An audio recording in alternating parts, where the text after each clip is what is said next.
Glória a Deus. Filhinhos, eu quero deixar uma mensagem para vocês. Eu quero que vocês fiquem de pé, abra sua Bíblia no livro do Apocalipse.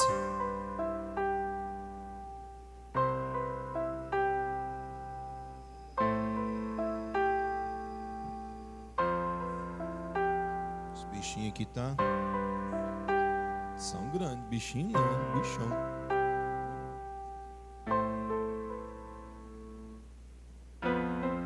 Apocalipse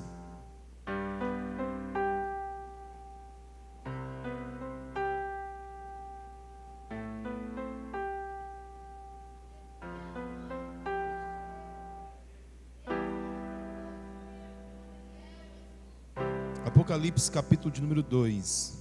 A carta à igreja de Éfeso.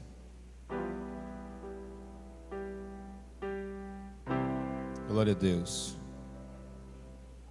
Bendito seja o nome do Senhor Jesus Cristo. O Senhor é o nosso Deus, é o Deus da nossa vida. Glória a Deus. Todos acharam, amém? Diz assim: escreve ao anjo da igreja de Éfeso: assim diz aquele que tem na sua destra as 7 estrelas, que ainda anda no meio dos 7 castiçais de ouro.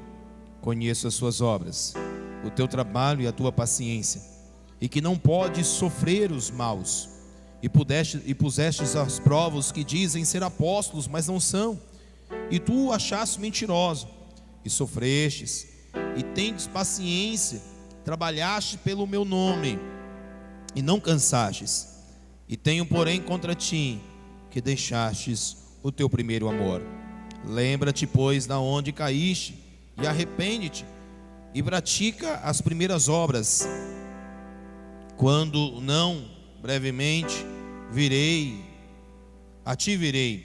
tirarei do seu lugar o teu castiçal, se não te arrependeres. Tem, porém, isto, que odeia as obras dos nicolaítas, as quais eu também odeio. Quem tem ouvido, ouça o que o Espírito diz às igrejas. E ao que vencer, dar-lhe-ei de comer da árvore da vida que está no meio do paraíso de Deus. Feche os seus olhos. Senhor Deus, maravilhoso e bendito, mais uma vez nos colocamos diante a tua santa e poderosa presença, Pai. Obrigado, meu Senhor. Fala conosco, Senhor, através da tua palavra, em nome do Senhor Jesus Cristo, e que a tua presença esteja com a gente. Assim, Pai, nós oramos, assim nós te agradecemos, no nome do Senhor Jesus. Quem concorda, diga amém, diga graças a Deus, e dá uma salva de palmas bem forte para o nosso Senhor Jesus. Sente um pouquinho. A partir de hoje é uma sequência de mensagens onde nós vamos entender um pouco sobre as igrejas na época de Jesus. Jesus, ele colocou um pano de fundo para que todos pudessem entender o que era o reino dos céus. Jesus, ele pregou algo que os sacerdotes não pregavam. Jesus, ele pregou algo que os reis não tinham pregado ainda. Jesus, ele pregou algo que os profetas ainda não tinham pregado. Jesus, ele veio trazer o reino de Deus, para que todos pudessem olhar o Senhor não só como um Deus que estava pronto para destruir a humanidade, mas Jesus, ele mostrou que havia um Pai que estava cuidando de todos nós. Aleluia. Você pode prestar atenção que o Senhor, ele sempre quis mostrar isso. O Senhor, ele sempre falava sobre o Pai, ele sempre falava sobre o reino. Então a igreja, ela começou a se movimentar de uma forma diferente. A igreja começou a se movimentar por amor. A igreja começou a se movimentar por dedicação, por alegria. As pessoas tinham o desejo de servir a Cristo. A igreja primitiva começou assim. Eles começaram com 12 pessoas. Com 12 pessoas simplesmente com um desejo de cumprir o propósito a qual o mestre tinha colocado sobre a vida deles. Então o Senhor, ele queria simplesmente passar aquilo que ele tinha recebido do céu, aquilo que Deus, o Pai, tinha colocado no coração dele. O Senhor simplesmente queria passar para o coração daqueles discípulos. Jesus sempre foi um homem muito simples, e isso que a igreja ultimamente ela tem esquecido e tem perdido essa característica. Jesus, ele era um homem tão simples que ele comia com pecadores. Jesus, o púlpito dele, as suas pregações não eram em altares, as suas pregações eram na mesa, sentado à mesa com as pessoas. Jesus, ele sentava na mesa de Lázaro, de Marta e Maria. Jesus, ele sentava na mesa de Simão o leproso. Jesus, ele sentava na mesa também de um fariseu. O Senhor, ele fazia do púlpito uma mesa, e ali ele pregava mensagens simples, mensagens que aqueles que estavam num alto escalão, como o centurião de Cafarnaum, ouvia aquela mensagem e ficava impactado, como também uma mulher de vida fácil, como a samaritana, a qual ele estava sentado no poço de Jacó. Essa foi uma identidade da igreja primitiva, a simplicidade.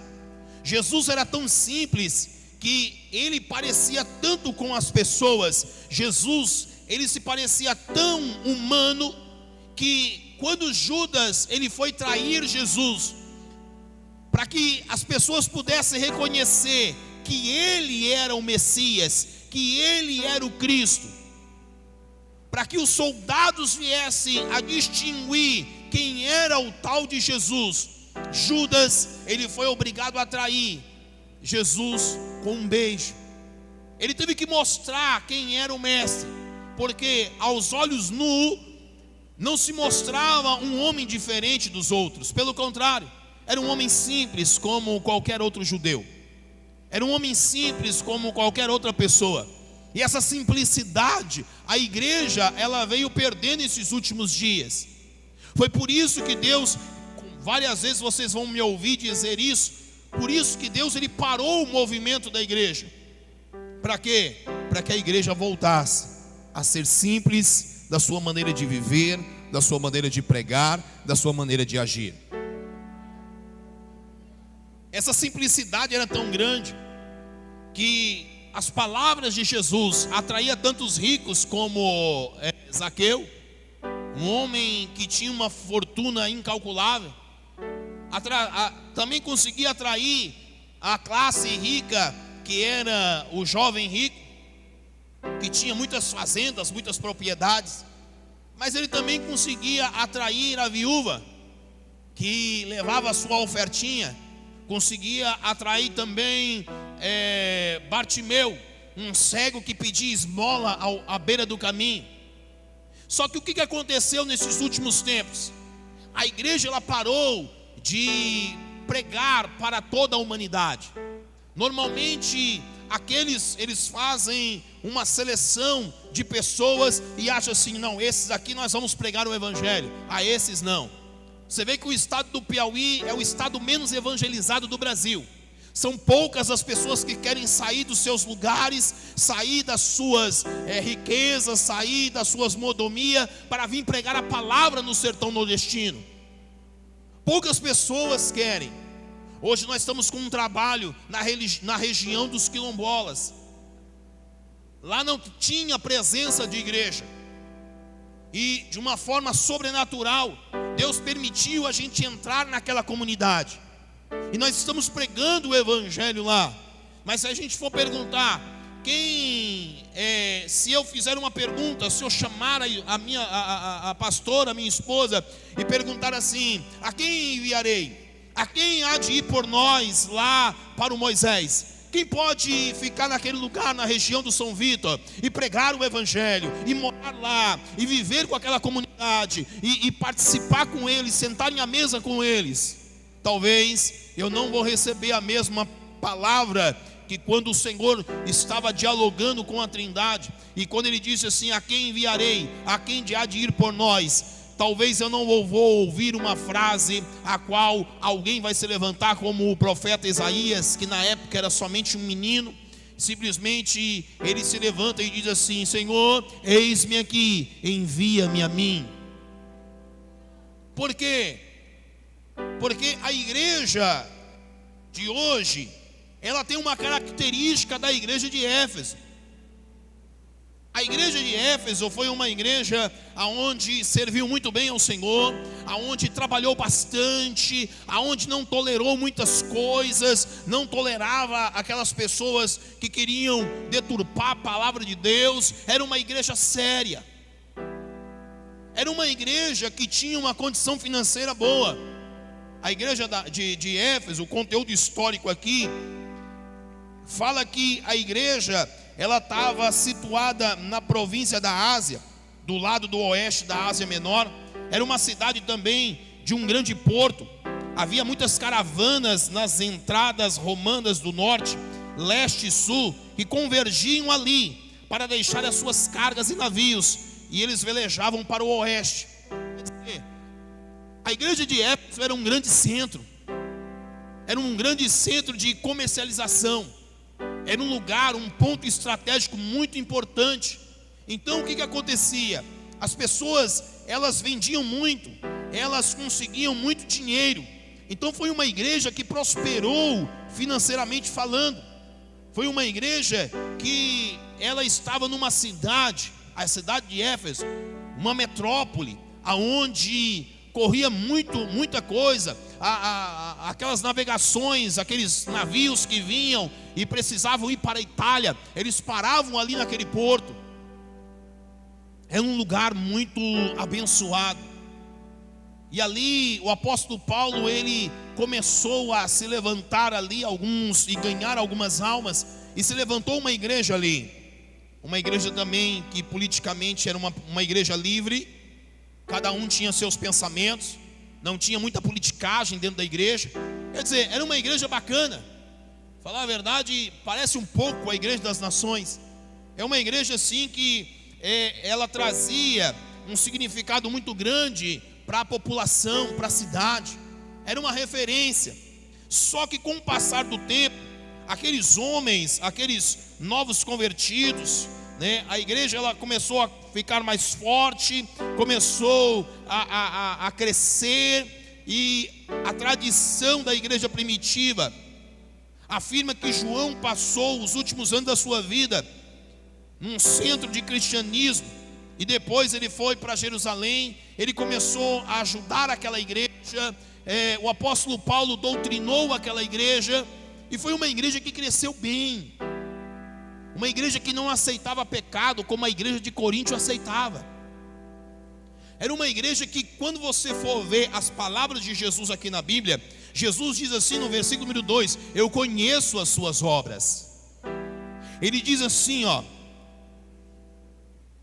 e o teu trabalho e a tua paciência,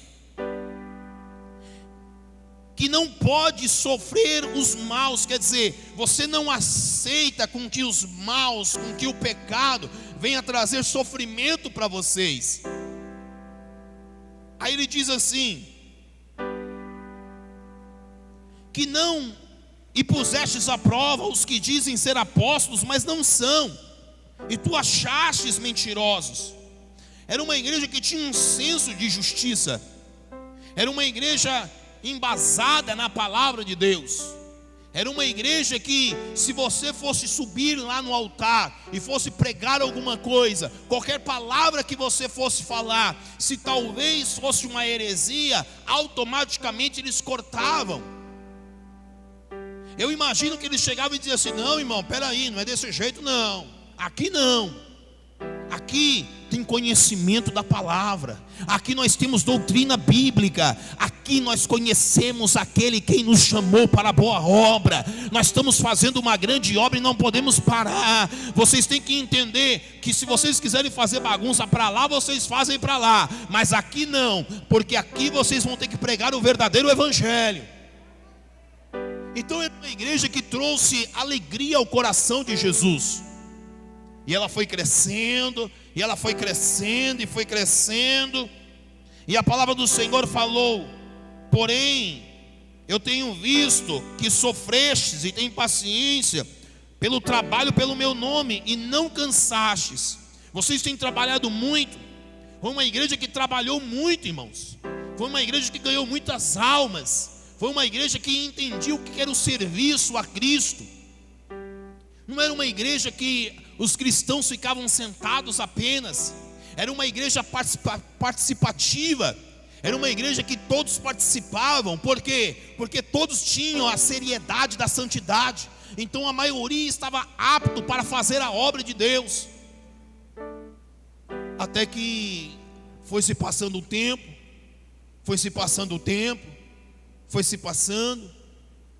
e a igreja começou a deixar o seu primeiro amor.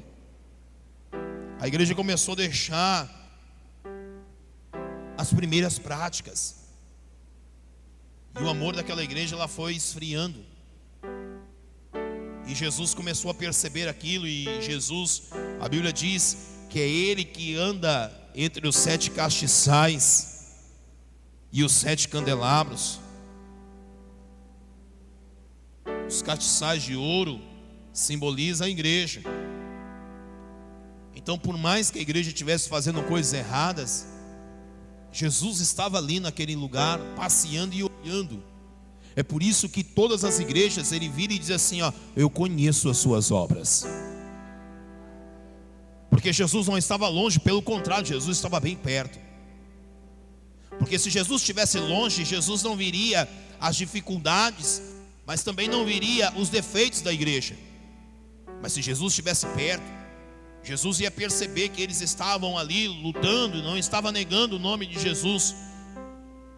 Mas se precisasse advertir aquela igreja, Jesus estava pronto para advertir. Por quê? Porque ele era aquele que estava bem presente e não ausente. Foi por isso que quando Jesus ele fala essa palavra dá um peso. Jesus ele diz assim, ó, eu conheço as suas obras.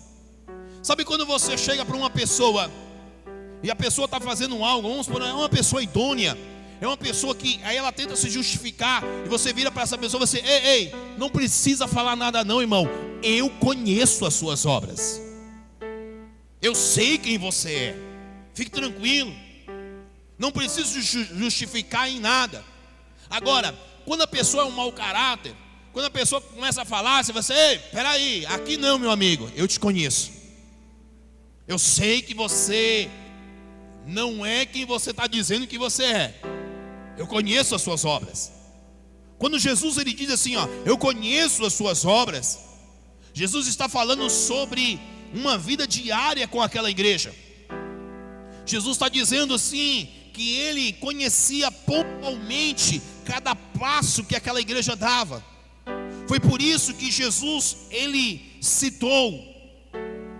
Ele falou assim, olha, as qualidades, eu conheço o teu trabalho e a tua paciência, quer dizer, você tem trabalhado muito na obra, eu reconheço isso de vocês, e tenho percebido que vocês têm tido muita paciência também, vocês têm aguardado com paciência tudo aquilo que eu tenho prometido a vocês.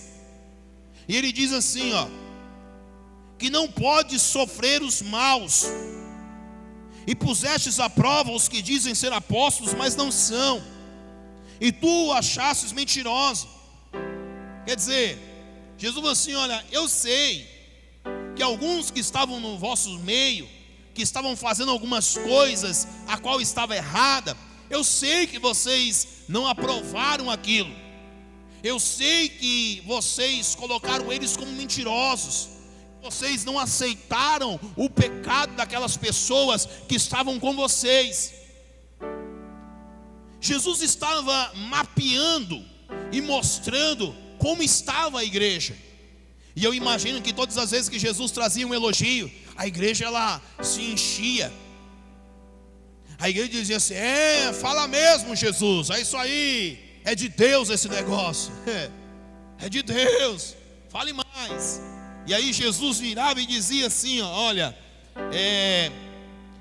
e sofrestes e tem paciência, e trabalhaste pelo meu nome e não cansastes. É interessante que Jesus falou assim, olha, vocês têm trabalhado bastante, viu? Parabéns. E vocês não têm cansado. Vocês têm ficado firmes. Vocês estão exaustos, mas vocês estão trabalhando em prol do meu nome. Isso é uma virtude que vocês têm. E eu reconheço isso de vocês. Eu reconheço porque eu conheço as suas obras. Filhinhos, agora eu quero trazer algo particular, não numa igreja em geral. Entenda, Jesus conhece as nossas obras. Ele sabe quem nós somos de verdade. Hoje somos obrigados a vestir uma máscara de pano, mas muitos já estavam mascarados pela soberba, pela mentira, pela uma vida dupla.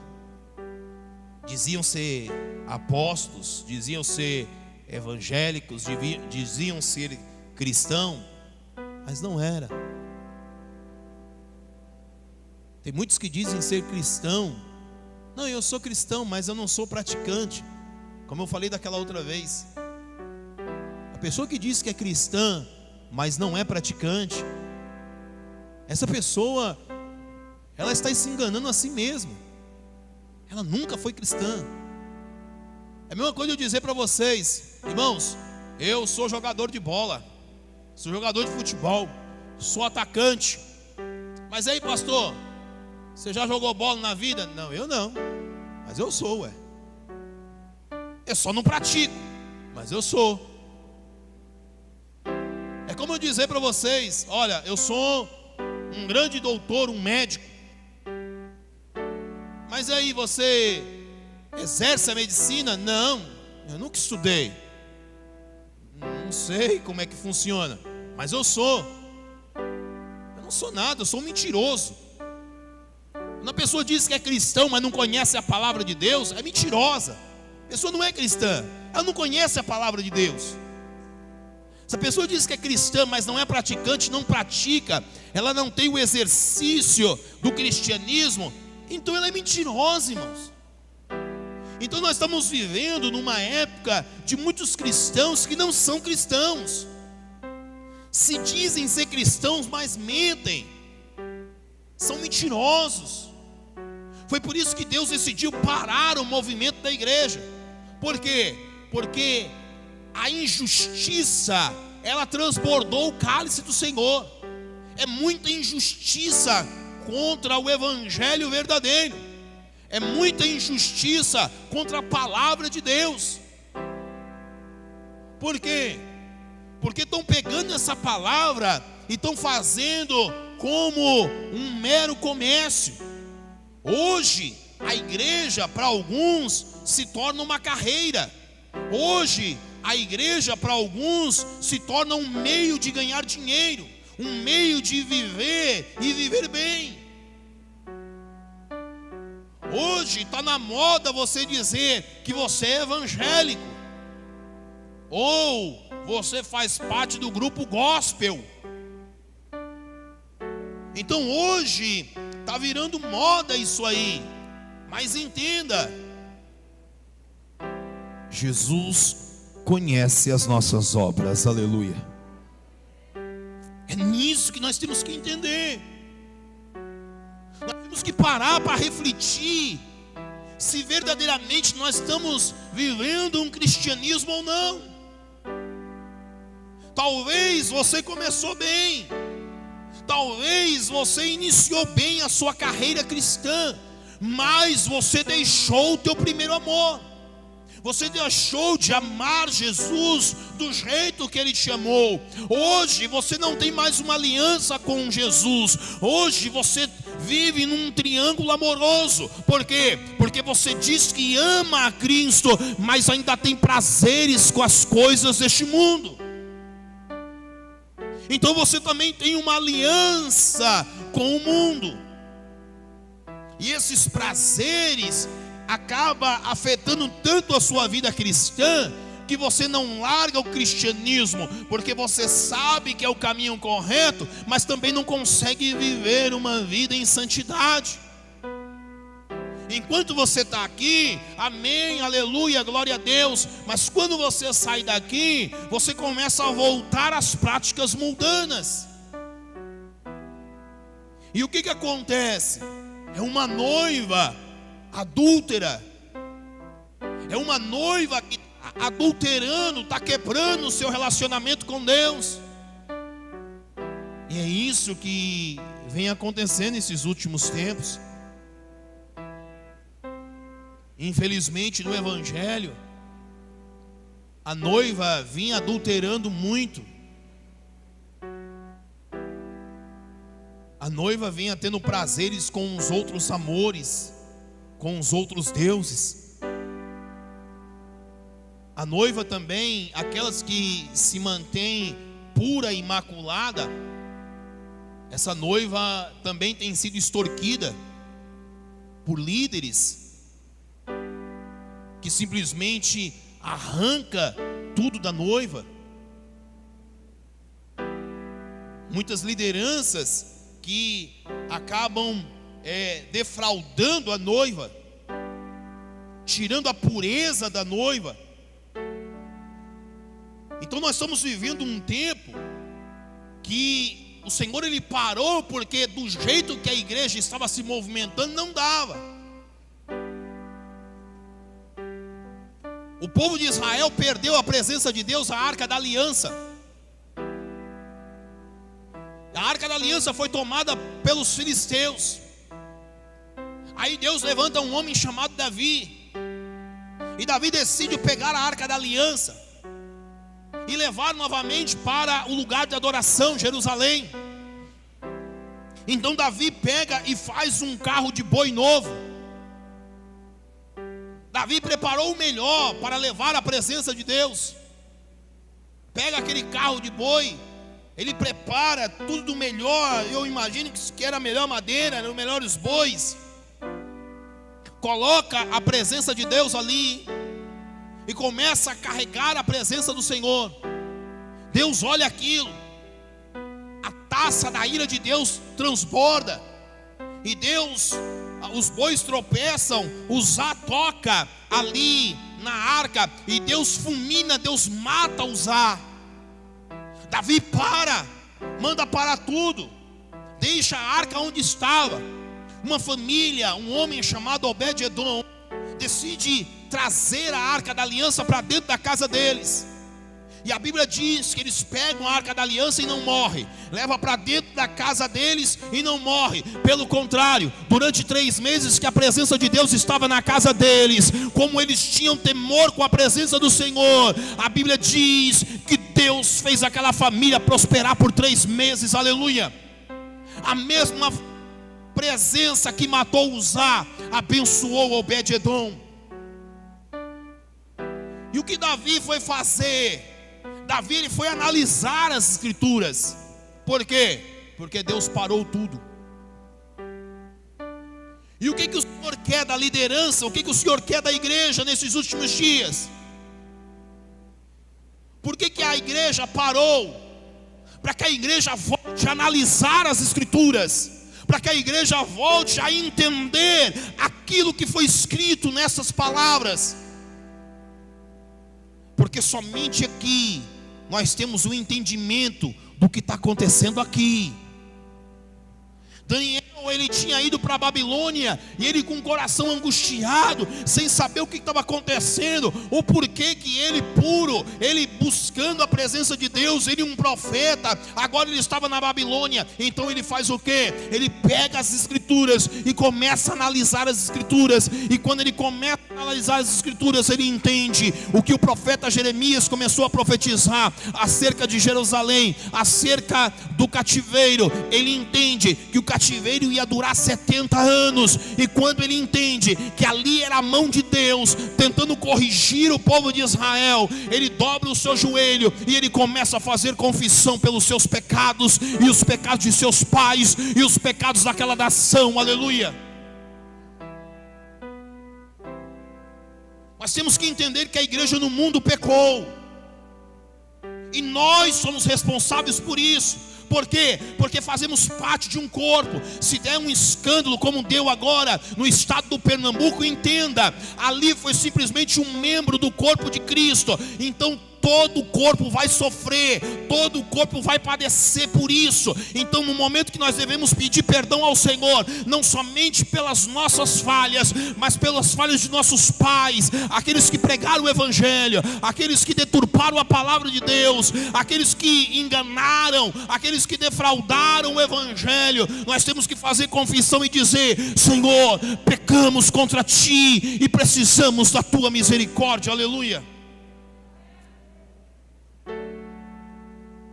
Davi, ele parou para analisar, e aí ele entendeu que a presença de Deus não podia ser carregada em carro de bois. Ele entendeu que eles estavam carregando a presença de Deus da mesma forma que os filisteus estavam carregando. Porque não sei se vocês sabem, quando os filisteus foram devolver a Arca da Aliança, porque a Arca da Aliança começou a trazer praga para eles, eles colocaram aonde?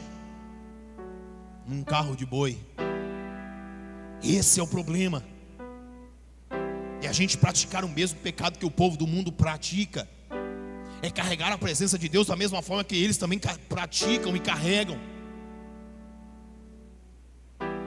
E aí Davi entendeu: peraí, a presença de Deus não pode ser carregada em carro de bois, tem que ser carregada em ombros de sacerdotes, homens separados para guardar a presença de Deus. É uma tribo de Levi, uma tribo separada por Deus para fazer esse tipo de serviço, carregar a presença do Deus Altíssimo. Aleluia. Então ele vai lá e pega e simplesmente leva a presença de Deus, chama os sacerdotes, leva a presença de Deus ali nos ombros, e eles levam para Jerusalém. E ao invés de levar para Siló, que é onde estava o tabernáculo, aonde estavam os sacerdotes, Davi entendeu que aquele sistema já estava falido. Então Davi, ele faz o quê? Ele levanta uma tenda, e ele decide atrair um modelo de adoração diferente, porque ele entendeu que aquele sistema de adoração estava falido. Por que Deus parou a igreja? Porque a adoração da igreja não estava mais subindo aos céus. A igreja estava igual a igreja de Éfeso, achando que estava rica, achando que estava prosperando, achando que estava sendo alcançada nas nações. Só que era uma igreja que estava deixando o seu primeiro amor. E Jesus foi muito bem claro. Jesus olha para a igreja de Éfeso e diz assim: tenho porém contra ti que deixastes o teu primeiro amor. Lembra-te, pois, de onde caíste, e arrependa-te e pratique as primeiras obras. Quando não, brevemente te virei a ti e tirarei do seu lugar o teu castiçal, se não te arrependeres. O que o Senhor falou para a igreja de Éfeso? Ei, vocês começaram bem, mas agora estão fazendo o que é errado. Se vocês não se arrependerem, eu vou tirar vocês do castiçal de vocês. O que ele quis dizer? Eu vou acabar com essa igreja. A igreja não vai existir mais. Essa congregação de Éfeso vai se acabar. Nem sempre quando as coisas estão indo bem, nem sempre quando o dinheiro está na nossa conta, nem sempre quando temos saúde, nem sempre quando somos fértil, tudo que a gente põe a mão dá certo. Nem sempre quando esse período está sobre a nossa vida, isso não significa que estamos no centro da vontade de Deus. Você pode estar recebendo algo agora, nesse momento, que você plantou lá atrás, e não tem nada a ver com a movimentação que você está fazendo hoje. Só que às vezes você está fazendo algo que está desagradando a Deus e está recebendo bênção, e acha que Deus está perdoando, que Deus está não levando em conta as coisas que estão acontecendo na tua vida, e achando que está tudo bem. Não, está tudo bem. Não, pastor, eu estou vivendo o melhor momento da minha vida. Você pode estar vivendo o melhor momento da sua vida, mas entenda, você pode também estar afastado literalmente da presença e da vontade de Deus. Davi estava vivendo o melhor momento da vida dele, e Davi tomou uma decisão que afetou uma família. Uzá foi morto.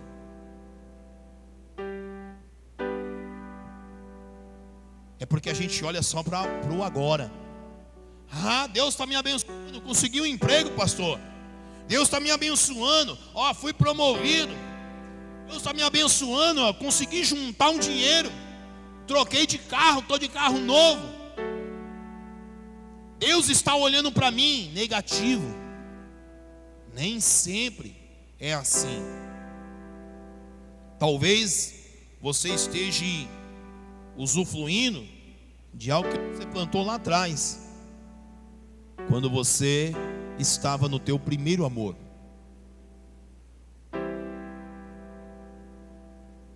Foi uma semente, e é inevitável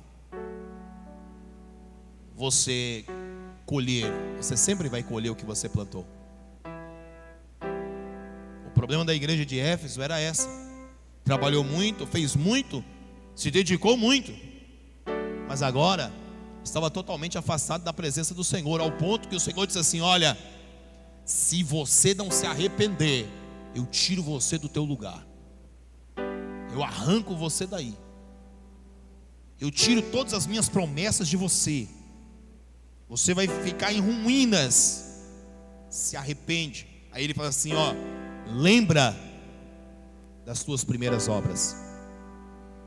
O que ele está querendo dizer? Lembra lá atrás, quando eu te chamei, quando você tinha uma aliança comigo. Lembra o que você fazia lá atrás? Lembra como você me tratava? Você pode ver que quando aceitamos Jesus, irmãos, a gente quer ler muito a Bíblia. A gente jejua sem pedir nada em troca.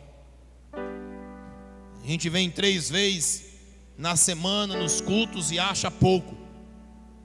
Um culto de domingo, segunda-feira você já fica angustiado sem saber o que fazer dentro da tua casa, porque você quer adorar a Ele.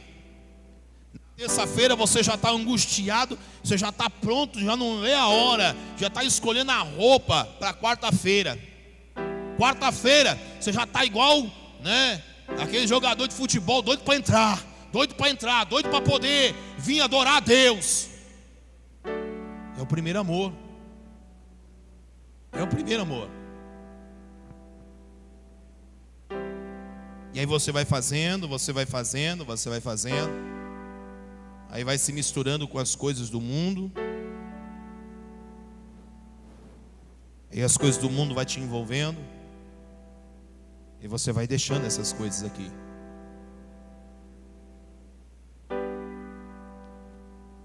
Aqui está disponibilizado 90 cadeiras. Aqui cabe 1000.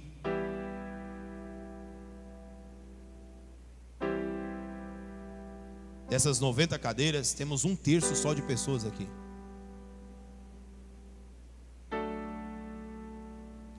"90 dias sem adorar a Deus." Lembra nas lives?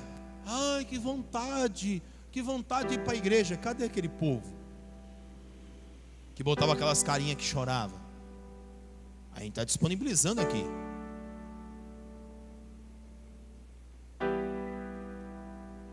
Pastor, o que aconteceu?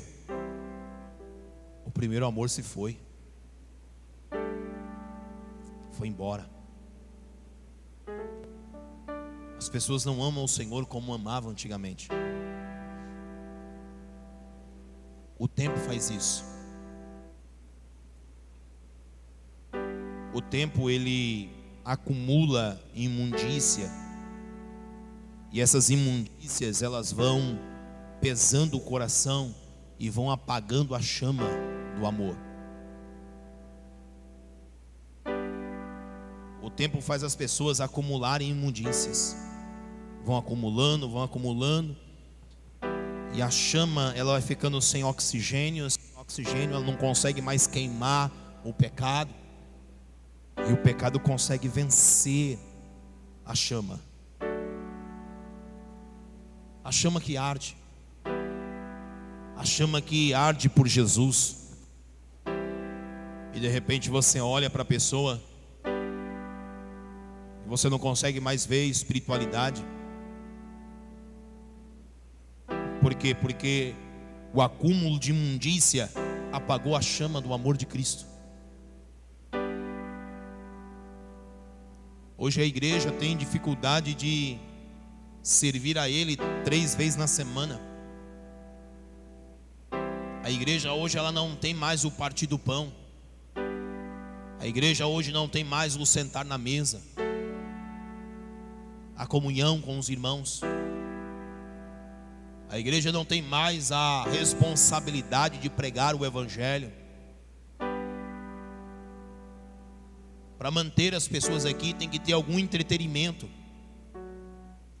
Se talvez eu tivesse falado como nós estávamos propondo que o aniversário da igreja, antes da pandemia, nós íamos fazer o aniversário da igreja com Gerson Rufino, um grande cantor que veio aqui na época e nos alegrou muito. Se talvez a gente tivesse um entretenimento como esse, talvez a gente estava com brigas aí fora para poder sentar na cadeira. Por quê? Porque a igreja está movida de entretenimento. A igreja perdeu a sua essência. Hoje tem culto? Tem. E é o que hoje? Qual é o propósito? Qual é a campanha? Não, hoje não é nada não. Ah, então não vou não. Qual é o propósito? Ah, hoje o propósito é do desencalhamento. Opa, tô dentro. Eita, é de Deus. É hoje, Jeová. Pega ele, Jesus. É desse jeito. Porque vai desencalhar. Então hoje é o propósito da prosperidade. Eita, que eu vejo carro, eu vejo casa. Eu estou vendo mesmo, ó, carro aí fora, casa, eu vejo mesmo. Aí os irmãos, opa, é de Deus. Ah, agora o pastor está na direção. Eita, mistério.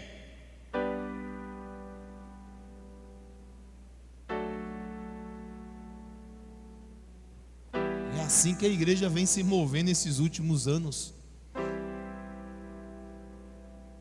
É assim, vou dizer para vocês, não vou colocar todos, mas alguns de vocês hoje estão sentados, porque foi essa isca que nós usamos para atrair vocês para este lugar, porque senão vocês não pisariam os pés aqui.